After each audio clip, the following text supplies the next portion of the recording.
Salam Ibu dosen yang saya hormati dan teman-teman yang saya kasihi. Perkenalkan, nama saya Bertrand Arjuna Here dari Universitas Nusa Cendana. Program studi Pendidikan Jasmani, Kesehatan dan Rekreasi. Di sini saya akan menjelaskan materi tentang prinsip perubahan sepanjang hidup, yaitu manusia adalah makhluk yang selalu mengalami perubahan dari waktu ke waktu, mulai dari dalam kandungan, lahir, kemudian menjadi dewasa dan tua. Kemudian terjadi perubahan dalam aspek-aspek fisik, motorik, pikiran, emosi, dan sosial. Pola perubahan mula-mula bersifat meningkat, kemudian menurun. Peningkatan terjadi dalam proses pertumbuhan, perkembangan, dan kematangan. Penurunan terjadi dalam proses penuaan, periodisasi perkembangan. Pertumbuhan perkembangan tidak terputus-putus atau meloncat-meloncat. Misalnya 1 jam tumbuh, 1 jam tidak. Sehari tumbuh, sehari tidak. Perkembangan yang pada umumnya terjadi pada kebanyakan orang. Dalam periode usia tertentu dicatat sebagai kecenderungan sifat perkembangan pada periode usia tertentu.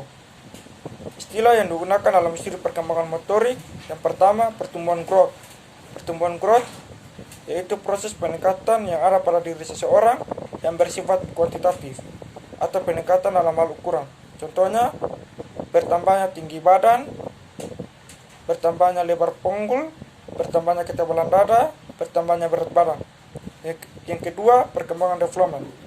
Perkembangan development yaitu proses perubahan kapasitas fungsional atau kemampuan kerja organ tubuh ke arah keadaan yang makin terorganisasi, bisa dikendalikan dan terrealisasi sesuai kemauan fungsional masing-masing. Perkembangan bisa terjadi dalam bentuk perubahan kuantitatif dan kualitatif.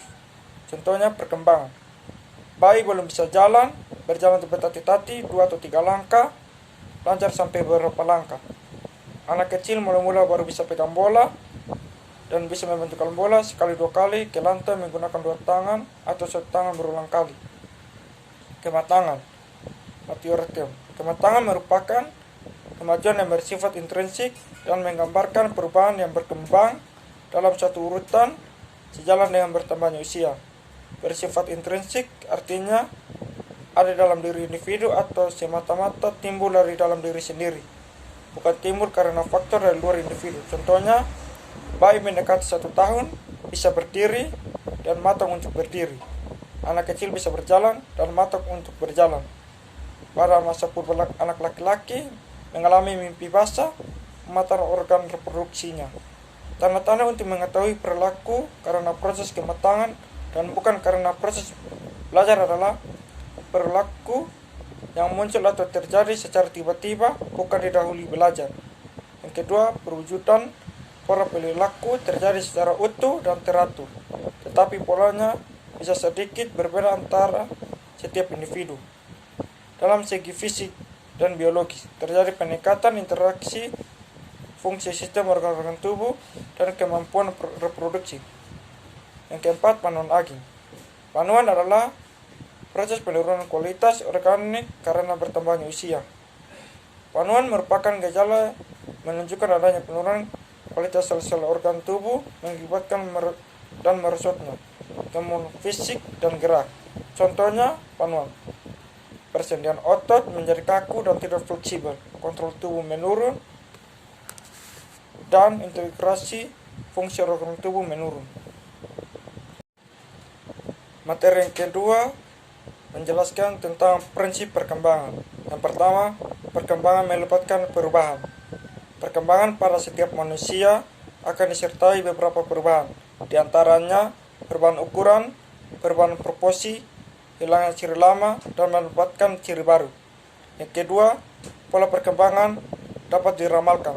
Pola perkembangan fisik dapat diramalkan semasa kehidupan pra dan pasca lahir. Hukum rangkaian pengarah perkembangan ada 2, yaitu hukum keplanokaudal dan hukum proksimoidistal. Hukum keplanokaudal merupakan arah perkembangan yang menyebar ke seluruh tubuh dimulai dari kepala ke kaki.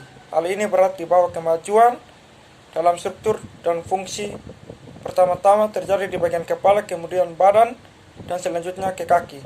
Hukum proximodistal merupakan arah perkembangan bergerak dari yang dekat ke jauh, keluar dari sumbu pusat tubuh menuju ke ujung-ujungnya. Spinal cord berkembang sebelum bagian tubuh luar dengan berkembang sebelum tangan. Tangan dan kaki berkembang sebelum jari dan tangan dan jari kaki. Yang ketiga, perkembangan merupakan hasil proses kematangan dan belajar. Ciri perkembangan fisik dan mental sebagian berasal dari proses kematangan intrinsik dari ciri tersebut dan sebagian berasal dari latihan dan usaha individu. Proses kematangan intrinsik adalah terbentuknya karakteristik yang secara potensial ada pada individu yang berasal dari warisan genetik individu.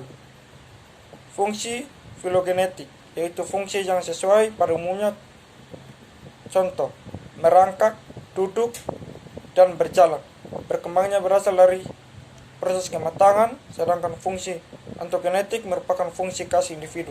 Contohnya berenang, melempar bola, naik sepeda, dan menulis. Yang keempat, perbedaan individu dalam perkembangan. Walaupun perkembangan sama bagi semua orang, tetapi setiap orang mengikuti pola yang dapat diramalkan dengan cara kecepatannya sendiri. Penelitian untuk mengamati perkembangan. Pendekatan cross-sectional. Penelitian yang dilakukan pada berbagai kelompok selama satu periode tertentu. Keuntungan yang pertama, menghemat waktu. Yang kedua, memberikan gambaran yang khas pada berbagai usia. Yang ketiga, relatif murah untuk dilaksanakan. Yang keempat, dapat dilaksanakan oleh seorang ahli.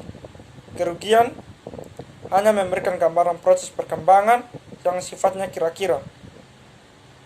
Tidak mempertimbangkan variasi dalam kelompok usia, tidak mempertimbangkan budaya atau perubahan lingkungan dengan lampuannya waktu.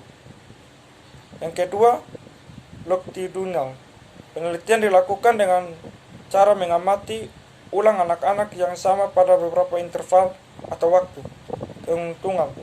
Yang pertama, dapat menganalisis perkembangan setiap anak. Yang kedua, dapat meneliti kenaikan pertumbuhan. Yang ketiga, memberikan kesempatan untuk menganalisis hubungan antara proses kematangan dan proses pengalaman. Yang keempat, memberikan kesempatan penelitian, pengaruh budaya, dan pengaruh lingkungan atas perilaku dan kepribadian. Kerugian, umumnya membutuhkan penelitian tidak lanjut oleh para ahli yang baru karena panjang waktu yang diliputi. Biaya yang tinggi untuk melaksanakannya.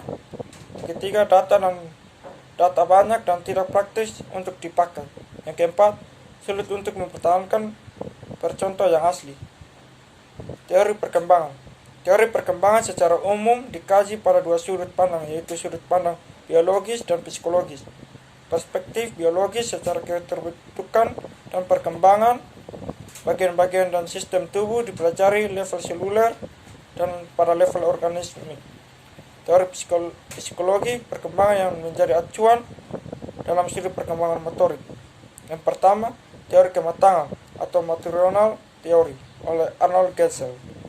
Teori kematangan merupakan teori yang menekankan faktor keturunan sebagai penentu perkembangan, faktor internal.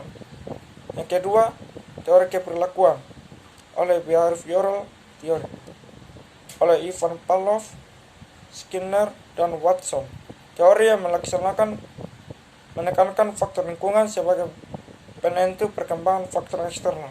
Yang ketiga, teori belajar sosial, social learning theory oleh Albert Bandura. Muncul dalam perkembangan teori perilaku, individu tidak sepenuhnya pasif dan reaktif, melainkan ada hubungan timbal balik. Yang keempat, teori kognitif oleh Jean Piaget. Teori kognitif merupakan teori yang menekankan interaksi individu dengan lingkungan sebagai penentu perkembangan.